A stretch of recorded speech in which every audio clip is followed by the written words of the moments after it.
Explore a path of serenity and inner balance as you dive into the universe of yoga with us. Join us in the online yoga course with Sadhguru.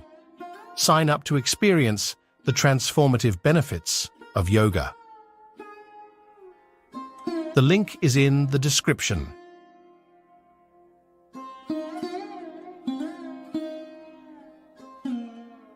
The color of the clothes or the colors of anything around you, does it have some impact?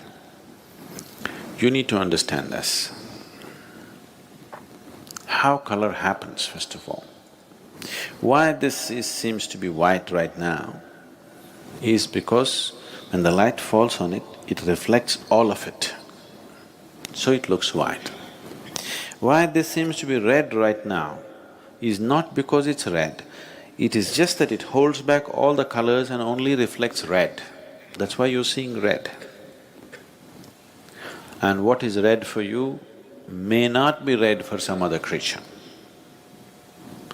If you dress up really jazzy colors and go and stand in front of your dog, he looks at you in an uninterested way because he doesn't see any color, he sees everything black and white. Do you know this? Don't dress up for him, okay? Dog lovers, I'm saying. You wear only black and white, dog lovers. Nothing else works. You don't impress him with red, green, blue and whatever. So color is not what it is, color is what it gives away. What you reflect will be your color, what you hold will not be your color. This is the nature of life, not just of color. This is the nature of life itself. Today, if you radiate love, people will see you as a loving human being. If you hold back all your love because you have a love bank, you're full of love but you don't radiate, people will think you're that. If you radiate joy, people will think, oh, he's a joyful person. If you are a joy bank, you held back all your joy because you want to take it to heaven, people won't experience you as a joyful human being, isn't it? What you give away is always your quality, isn't it so? So that is not just for a human being, that is the nature of the existence itself. What is thrown away is the quality of that substance. Now this reflects everything, so this is white. That reflects only red, so it is red. That reflects only blue, so it is blue. Everything else is held back. What it holds back, you don't see. What it gives away is what you see. So, how is color significant for human consciousness as such, or for any kind of spiritual process? It is significant in the sense that the color that you reflect will naturally add to the aura that you carry. People on the ascetic path don't want to wear anything because they don't want to add any new things to them. They just want to work with what they have, they don't want to take on anything more. What you are right now, to work that out is quite substantial. Adding one more thing and one more thing, it complicates. So they don't want anything, they walk naked. If socially walking naked is difficult, they will put on one little loincloth so that socially there is no issue. But the idea is, they don't want to take on anything more than what they are. They know what they are is substantial. There are other aspects to it, that's different. I'm saying about the color. So orange,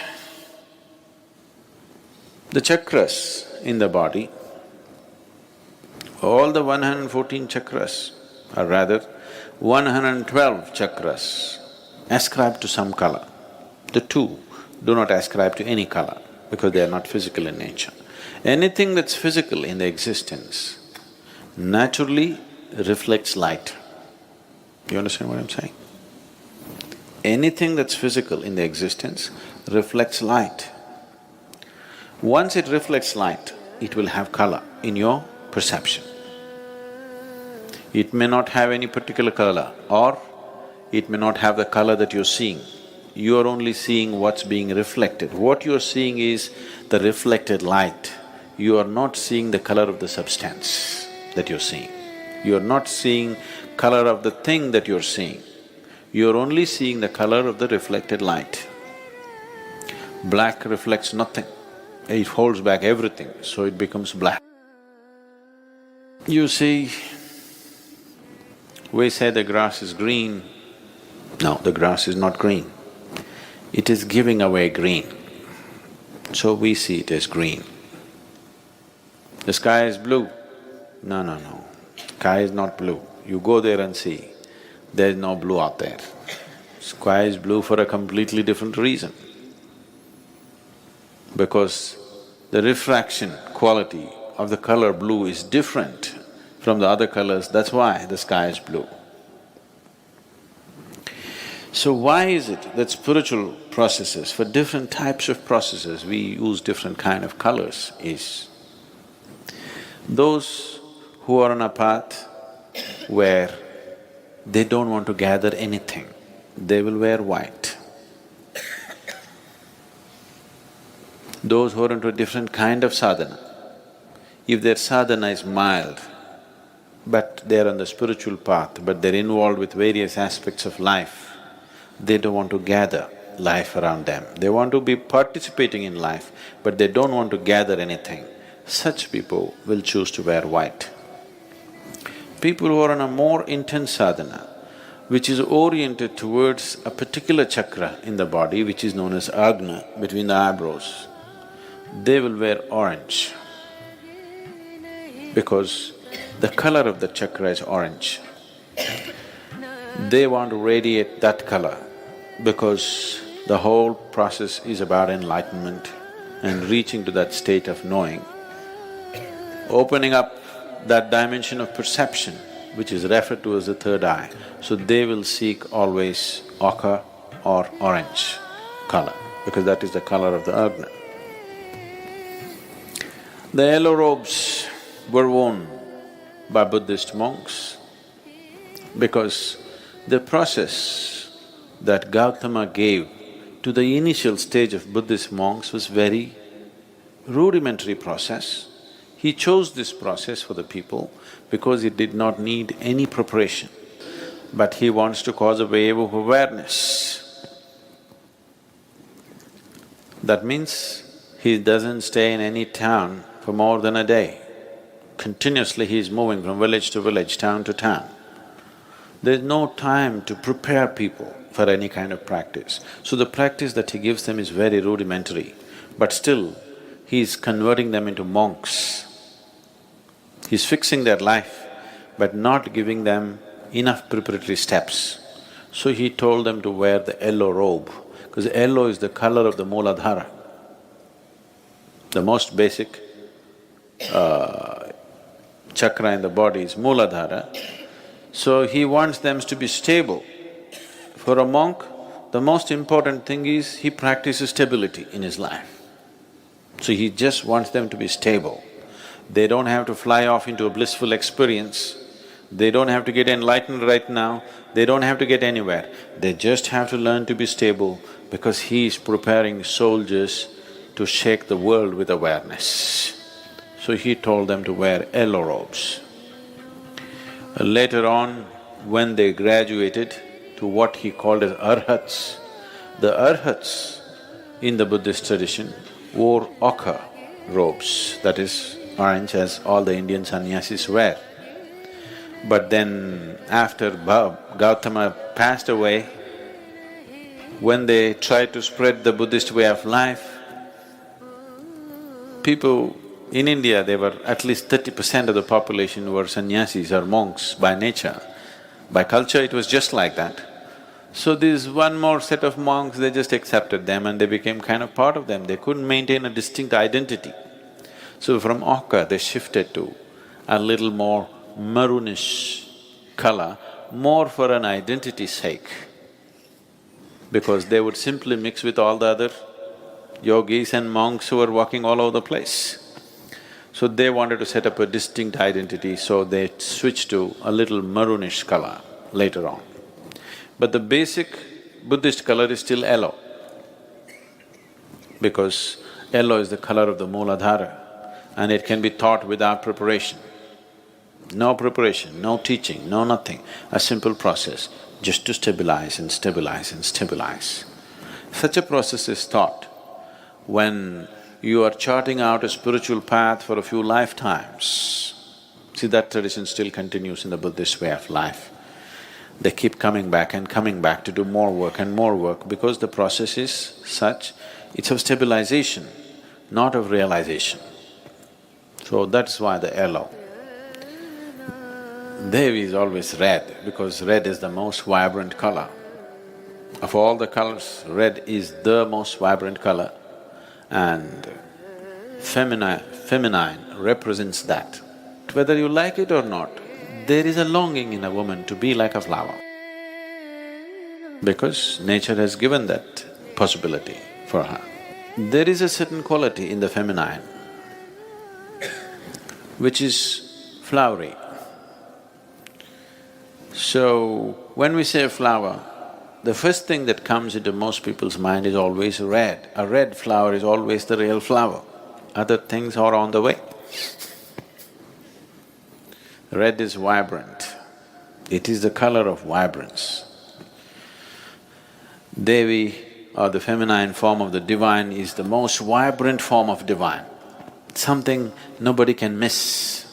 The reason why, even if there are other bigger temples, in every village, in every town in India, we will set up a Devi temple.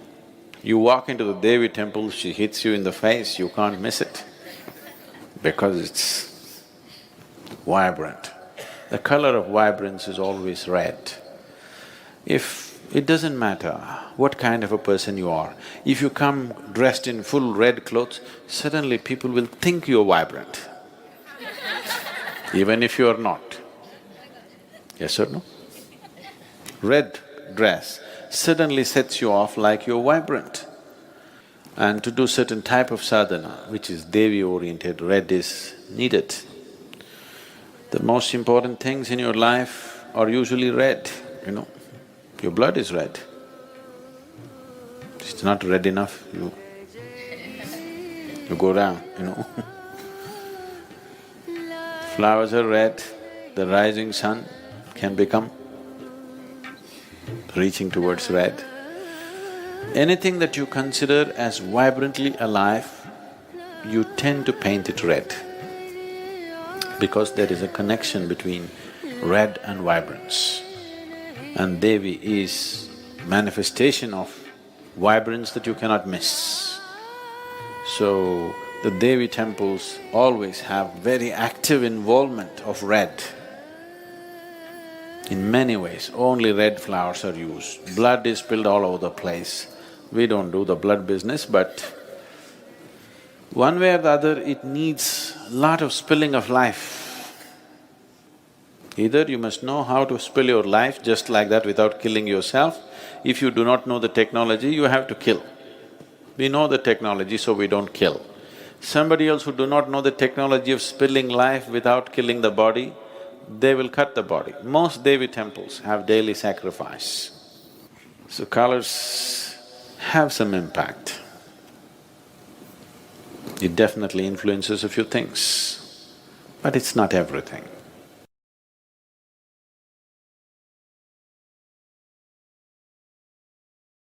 Which will push us in a particular direction. It's not just about Rudraksh. Plants, flowers, animals, everything have been identified as to what will take you in a spiritual direction and what will not. You have heard that this flower is the favorite of Shiva, this flower is the favorite of Vishnu. Because they're just identifying a certain reverberation which would come close to what we are referring to as Shiva or Vishnu or whatever else, and saying this flower gets you closest to that. So you who touching it, you receiving it has a certain impact. So everything was identified like this. Rudraksh is one of those items which has a very unique type of reverberation.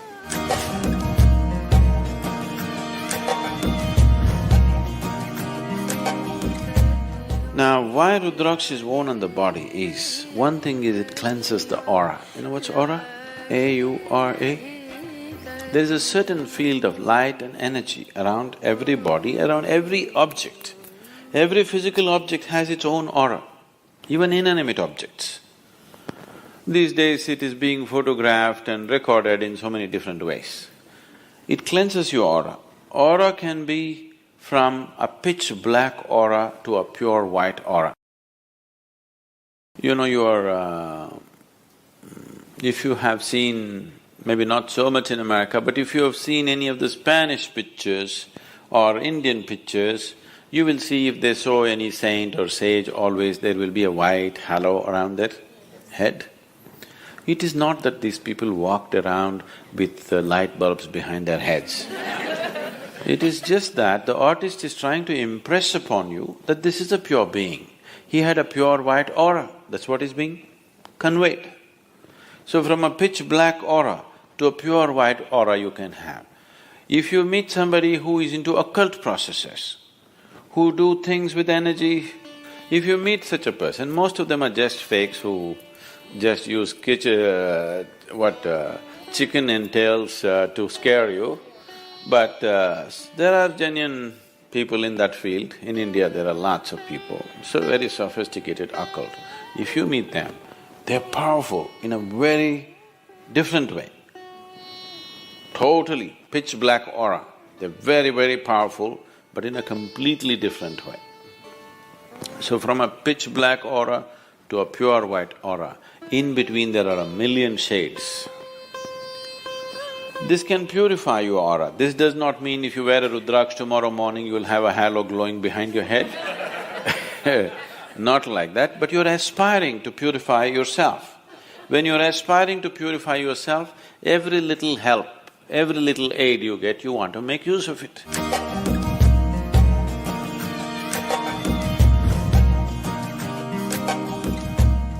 Another reason why it's worn by Indian sadhus and mendicants is they're constantly traveling. One who is constantly eating and sleeping in different places, his body goes through a certain level of destabilization. In the sense, many of you might have noticed this, you went to a new place, even if you're very exhausted, somehow in a certain place your body won't settle down and sleep. Have you noticed this ever? If you're a traveling person, you would have noticed it in some places, your body just won't settle down. You're fully exhausted, but you cannot sleep. This is because in your own house, in your own bedroom, today there is something called as… the forensic people are using this, what? Thermal imaging, is it? See, if you sit here now, 24 hours later, somebody will come with a machine and find out where Gayatri was sitting. There is a memory in the place which they're able to detect, this person was sitting only here, not there. Well, if you bring your dog, it knows she was sitting here, isn't it? So something is left there, isn't it so? Something is obviously left there, that is why a dog or a machine or something can detect it. So, you are sleeping in the same bed every day, here certain aspect of your energy is left here, here you're very comfortable. If you go to another place where the energies are very different, your body may not settle, sometimes it could be damaging to the system. So person who is constantly traveling wears a Rudraksh so that he has a cocoon of his own energy, that the outside energies does not disturb him. He has a… we call this a kavacha. You know what's a kavacha? Kavach. It's more like a cocoon. It's a cocoon of your own energy. Wherever you go, you have your private bedroom going with you. It travels with you wherever you go. Especially in travel, your aura gets frayed. This is the reason why you feel so exhausted with travel. Actually, you sit and do nothing. Somebody is driving, you just sit. After 10 hours, you find you're so tired. You did nothing because your energy gets frayed. Your body is moving at a faster speed than it is designed to move. So the first thing that is damaged is your aura. If you go faster, faster, faster, faster, let's say you travel 600 miles per hour in an open space without a windshield, you will see your skin will peel off, isn't it? After that your flesh will fly off, after that your bones will fly off. Yes or no? The first thing that begins to be damaged is your aura. So with movement, with faster and faster movement, aura gets frayed. So if you wear Rudraks, it gives you a certain cocoon, it gives you a certain stability to your aura. The travel, movement can be taken well.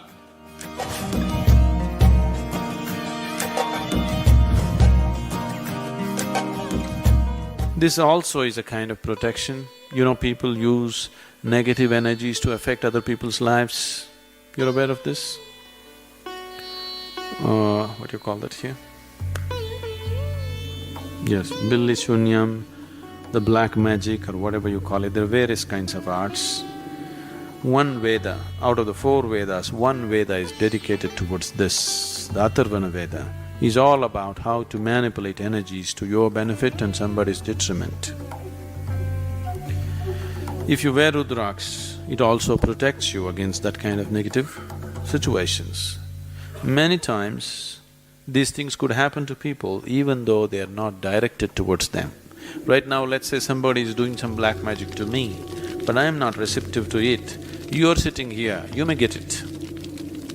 It is not necessary it must be aimed at you. If you're susceptible at a certain moment, you will get it. So, many times people may go through bad patches and things like that. Don't ascribe this, I don't want to create fear in your mind, but many times we have seen people being influenced by certain things, not knowing what's happening, blaming all kinds of things, not knowing what exactly is happening with themselves. Wearing a simple mala gives a certain level of protection for that person.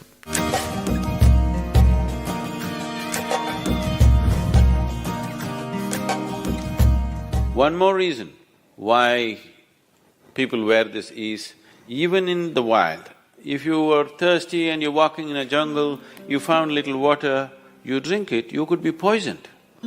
You could paralyze yourself or you could kill yourself, because even in nature, water could be poisoned with certain gases.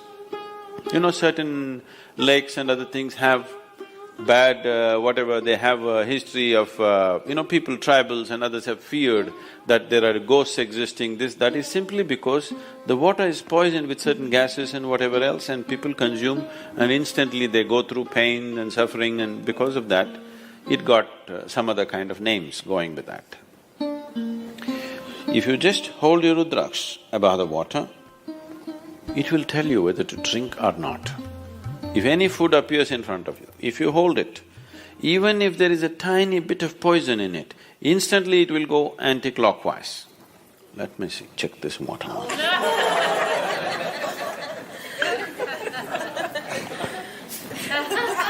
You never know. This is good water. You put a tiny drop of poison into this, which you cannot detect by smell or taste, that kind of poison. You hold this and see, immediately it will go anti-clockwise.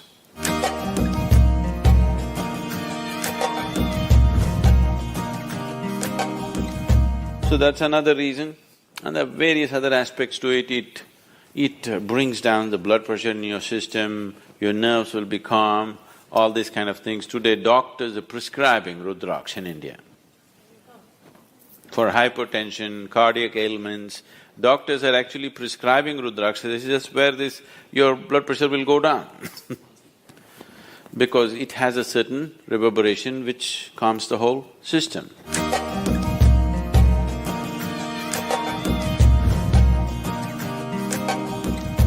The main purpose is to make you available to grace. Because ultimately, it doesn't matter what circus you do, what yoga you do, what else you do, ultimately it's only by becoming available to grace you become a possibility. This is why a devotee attains quicker than anybody, because he just offers himself like that. If that sense of offering and things are not brought in, yoga will become circus. Without grace, whatever you do, Whether it is spiritual process, health, wealth, success, there will be no success in any area of life if in some way you do not become available to grace, that's for sure. Either you become consciously available or unconsciously in your own way you became available, okay? Every human being, every creature is becoming available in some way. But if you're consciously making that a part of your life, then everything works, it's a well-lubricated life, everything works easy and smooth. So Rudraksh is just creating that possibility, enhancing it a little bit. Not that without Rudraksh you will not be available to grace. You will be. It is just that you want to use every support that is available to you.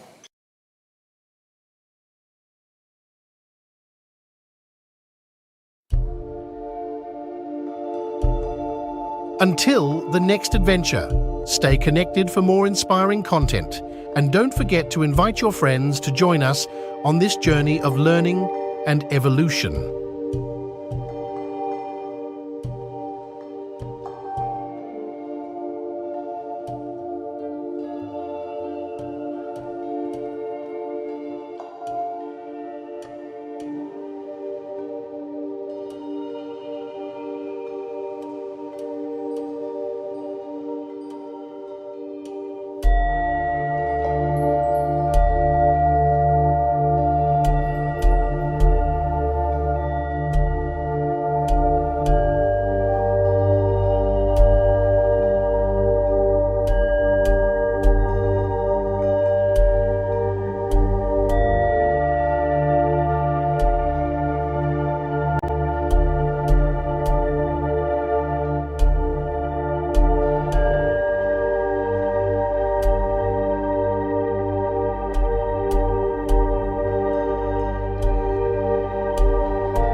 Meditative, uroten pina, ahlarin yes, wakotule, Tenemelun buleva harnate Elenil Estel Sila.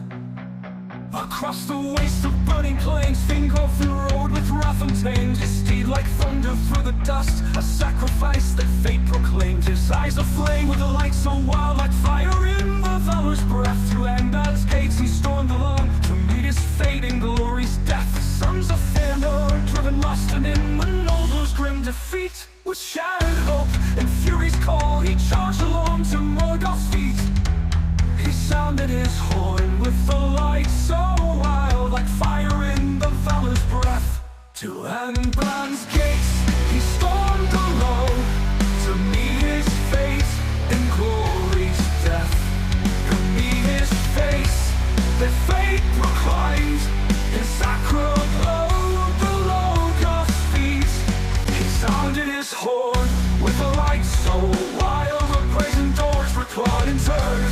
Like thunder through the dust, a sacrifice that fate proclaims. His eyes aflame with a light so wild, like fire in the valor's breath. To Angband's gates he stormed alone to meet his fate in glory's death. The sons of Fëanor, driven lost, and didn't know those grim defeats. With shattered hope and fury's call, he charged alone to Morgoth's feet. Sounded his horn with a thunderous cry. The brazen doors replied in turn, and called the Dark Lord forth to fight with a rage that none could spurn. Under blackened skies they clash in fire, a dance of steel, a test of wills. In every blow a hero's pyre, as blood meets stone the earth stands still. The hammer fell from heights, a force of doom and boundless hate. But Fingolfin, swift as a striking hawk, evaded death, defied his fate. His silver mail and crystal shield, they glimmered bright against the dark, like a lone star's defiant light, a guide through shadows cold and stark. With every swing of Ringill's blade, the giant trembled, strength unmade, by a king who dared to stand alone, who knew the weight of choices made. 7 wounds he dealt that night, 7 cries rang out in pain. As Angband's hosts looked on in fright, they fell to earth like sudden rain. The ground blackened skies, they clash in fire, a dance of steel, a test of wills. In every blow a hero's pyre, as blood meets stone, the earth stands still. The ground gave way to pits of grief beneath Morgoth's iron tread. Yet still the elven king arose, the wounds ran black, his courage bled. With one last cry he swung his blade and healed the Dark Lord's wicked heel. The blood poured forth a burning shade, unlocked no